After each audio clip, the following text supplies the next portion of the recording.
In the heart of a bustling town stood a magnificent villa, a masterpiece of architecture with interiors so lavish they could rival a king's palace. Yet this jewel of a home stood perpetually empty, its beauty overshadowed by chilling tales of paranormal activity. Locals whispered its name in hushed tones, a place where spirits roamed and strange things happened in the dead of night. For years, no one dared to cross its threshold, leaving the grand estate to its silent, spectral residents.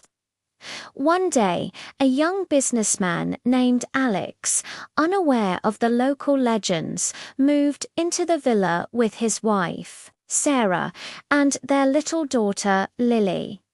He was in town for an extended business tour and saw the house as a stroke of luck, a luxurious temporary home for his family.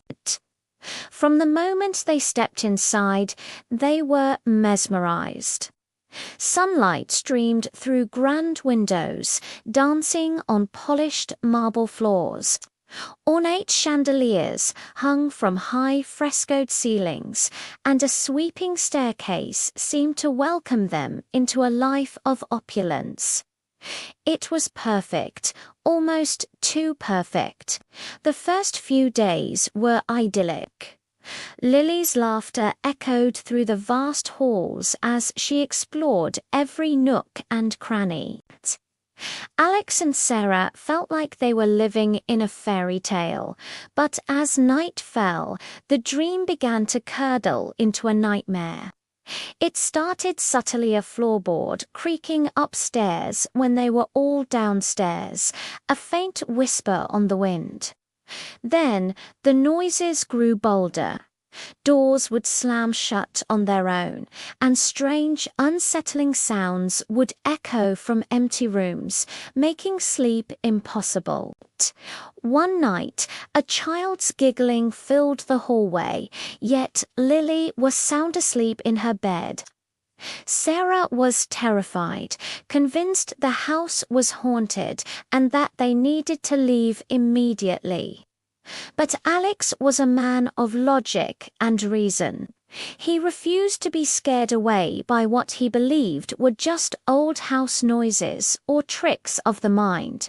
Driven by curiosity and a desire to prove his wife wrong, he decided to investigate. He spent his days talking to the townspeople, piecing together the history of the house. The story he uncovered sent a shiver down his spine. Decades ago, the villa was built by a wealthy old man named Mr. Allister. He had poured his heart and fortune into creating this dream home for his beloved granddaughter, a little girl with bright blue eyes and a love for playing the piano. Tragically, just before she could move in, robbers broke into the house. They found Mr. Allister alone and, in a brutal act of violence, took his life. His spirit, consumed by sorrow and an unfulfilled promise, became tethered to the house. He was waiting for his granddaughter, and he would not allow anyone else to live in her home. Over the years, the government had auctioned the house multiple times, but every family that tried to move in fled within weeks. Driven out by terrifying paranormal events, Mr. Allister's ghost made sure his granddaughter's sanctuary remained empty. As Alex listened to these stories, a strange realization dawned on him. The description of Mr. Allister's granddaughter, her age, her blue eyes, even her favorite lullaby was an exact match for his own daughter, Lily. That night, everything changed. Alex stayed awake, his heart pounding, and watched Lily's room. Just after midnight, a faint, shimmering figure of an old man materialized by her bedside. It was Mr. Alistair, but instead of being menacing, his spectral form seemed gentle, almost sad. He watched Lily sleep for a moment before quietly setting a small, antique wooden horse on her nightstand, the very toy the townspeople said he had bought for his granddaughter. He wasn't trying to scare them, he was trying to connect. He thought Lily was his granddaughter, returned to him at last. Alex finally understood it.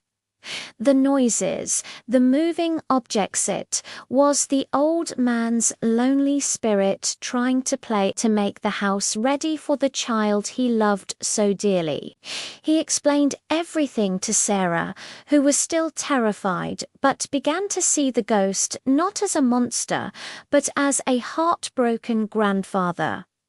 The ghost only wanted them to stay, but the constant fear was too much for Sarah. She packed their bags, insisting they leave first thing in the morning. She couldn't raise their daughter in a haunted house, no matter how benevolent the spirit seemed. As they prepared to walk out the door for the last time, a cold gust of wind swept through the foyer, and the front door slammed shut. Standing before them, in the grand entrance hall, was the full, translucent figure of Mr. Alistair. He looked not angry, but desperate. In a voice that was more a whisper of wind and memory than actual sound, he told them his story. He spoke of his love for his granddaughter, his violent death, and his eternal wait. He had mistaken Lily for his own kin and had found a glimmer of peace in her presence. Then he made a plea. He knew he didn't belong in the world of the living, but his soul was trapped by his unfinished love. He asked for just one thing: 30 days. 30 days to spend with Lily, to play with her, to watch her laugh in the home he built for his granddaughter. If they granted him this final wish, he promised he would find his peace and leave the world forever, freeing the house of his presence. Looking at the sorrowful spirit, and then at his own daughter, Alex made a brave decision. He turned to Sarah and said, "We're staying." It was a leap of faith, a choice to embrace compassion over fear. For the next 30 days, a strange and beautiful routine unfolded. The ghostly figure of Mr. Alistair would appear each evening. He and Lily would play, his spectral hands guiding toys and turning the pages of storybooks. He would hum the lullaby he once sang to his granddaughter, and Lily, in her innocent way, would hum along. The house was no longer filled with frightening noises, but with the gentle sounds of a grandfather's love finally finding its home. On the morning of the 31st day, the house was still. The air felt lighter, warmer. Mr. Alistair was gone. He had kept his promise. His soul, finally at peace, had moved on. From that day forward, the villa was just a Homer beautiful, magnificent home. Alex, Sarah, and Lily lived there for many years, their lives forever touched by the ghost who taught them that sometimes love is strong enough to transcend even death itself. Thank you so much for watching. If you enjoyed this story, don't forget to like, subscribe, and hit that notification bell so you don't miss our next video. See you next time.